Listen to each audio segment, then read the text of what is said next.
माझ्या असं लक्षात आलं, माझ्याकडून ह्या चुका व्हायच्या. मी घरात गेलो की पहिला प्रश्न शाळेतून गेल्यानंतर मी मुलांना विचारायचो, अभ्यास केला का? अभ्यासाला बस. अभ्यास केला का? अभ्यासाला बस. हे केलं का? ते केलं का?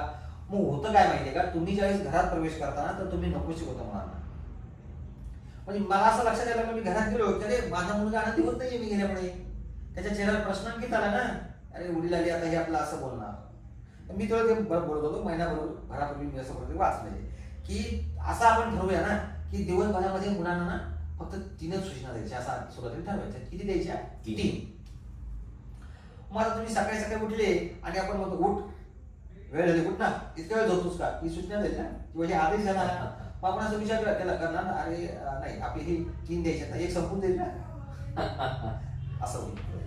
मग मूल शाळेत चाललं तेव्हा आपण ना प्रत्येक मुलगा झोपताना, उठताना, तो जेवताना, अभ्यास करताना, आंघोळ करताना, काय काय करताना